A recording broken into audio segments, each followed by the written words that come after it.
Alright everyone, I was thinking that if Magnum PI had gas, he'd be Magnum PU. Just a random thought here. I know, a little bit of lightening the mood before unfortunately quite bad news here, which is that Butembo, which already was in the news more than a month ago in relation to the Congolese Ebola outbreak. By the way, Butembo very close to the Ugandan border, very close to Rwanda as well, I think only about 100 miles away. They've now had several Ebola cases.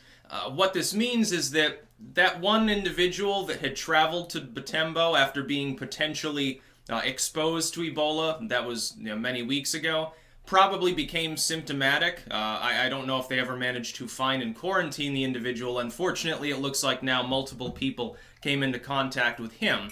Unfortunately, other people will have come into contact with these others while they still had flu-like symptoms before they began to get, like, Ebolized, which means that you could have a massive epidemic in a city of many hundreds of thousands of people. Now, again, just a refresher here. Look down at Butembo from the sky, courtesy of Google or Yahoo Maps or whatever. By Central African standards, it's a relatively nice place. There's actually footage of it on YouTube. It looks relatively clean.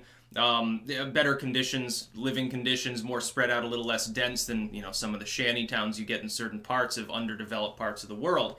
Usually, the metropolitan regions there, other than the very center of town, are basically shanty towns. That is, they're extremely densely populated. They're like the favelas of Caracas or something in Venezuela. Very poor, no plumbing. Basically, you'd have a rivulet behind your house that you probably boil the water to make it potable, and then you use it for bathing.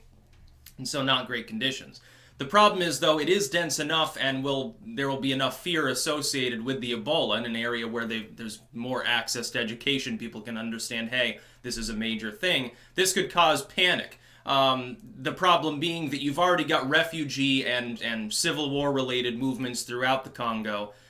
That's why Ebola has spread so far there.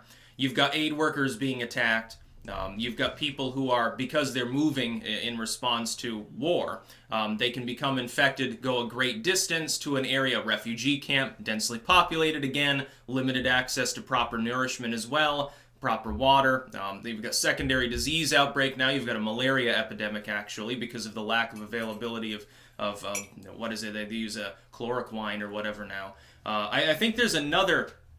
Actually, there's a shrub, if I remember. It's actually Artemisia absinthium, if I remember correctly, and they extract certain chemicals from it, and they dispense it as an elixir, sort of, to destroy malaria. It works fairly well. It's like the regular old quinine they used to use doesn't have much of an effect anymore. Malaria became resistant, unfortunately, through the misuse. So be it as it may, unfortunately, you've got problems in the medical community already with regards to some of these outbreaks. Now you've got an Ebola epidemic aided by a civil war that has now reached a major population center. Well, one of the bigger cities in the whole area of Africa. That could be a big problem. The problem is that the aid workers can go in and try to quarantine people. Look, once people realize how nasty Ebola is as a disease, and that people don't usually come back when they get into the van with the aid workers, there will be hesitance for them to do that and not go to the local healer. This happened in Liberia. You'll remember this was happening in Guinea and Sierra Leone with the outbreak there several years ago. That's why 20,000 people or more died.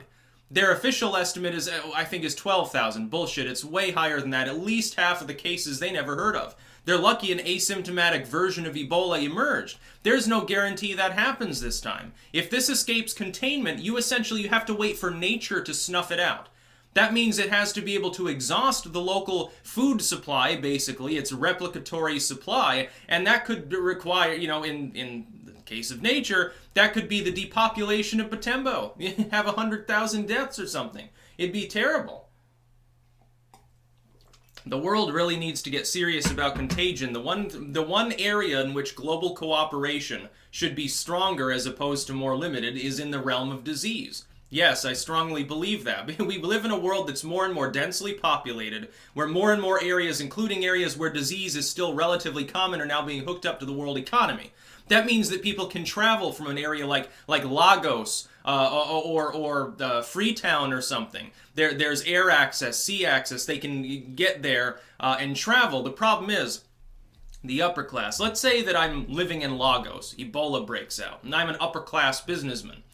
I might already have been exposed, but I'm like, hey, now's a good time to take a vacation. We're gonna go be tourists in somewhere that's not stricken by Ebola.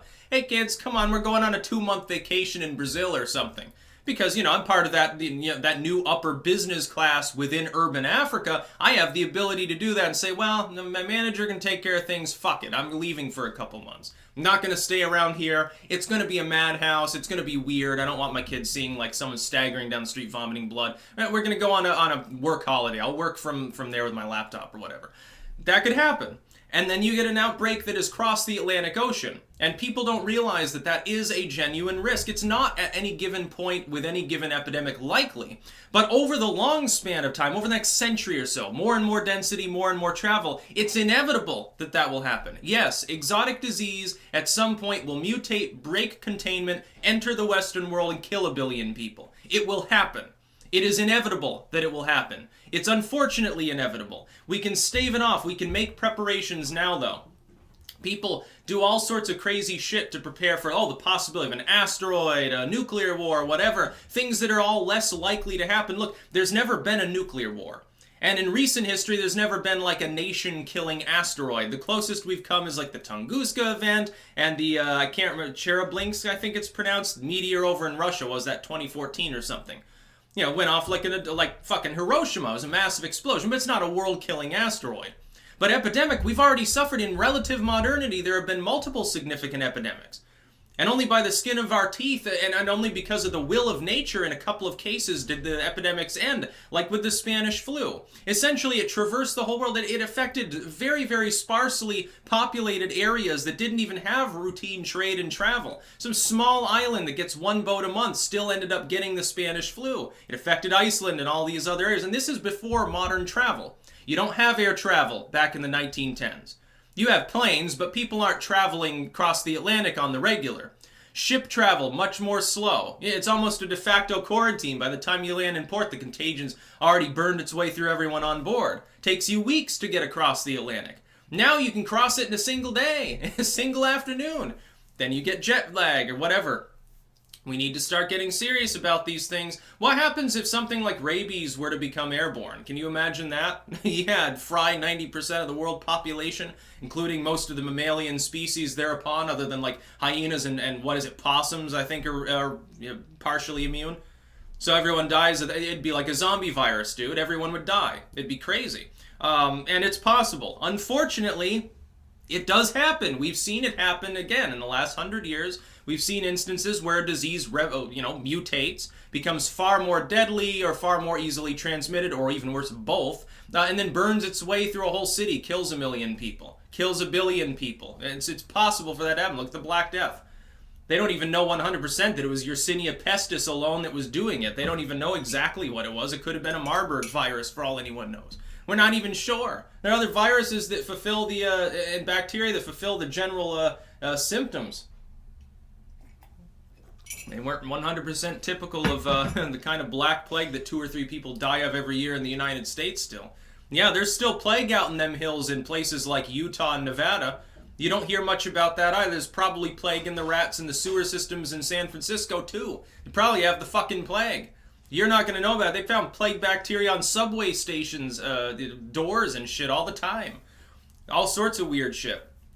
Yeah, it does make it... It's definitely a reason that I don't want to move to a big city, yeah. It's a nuclear target. It's definitely, potentially ground zero for a major epidemic. Out in the middle of nowhere, you have an extra week to prepare, maybe.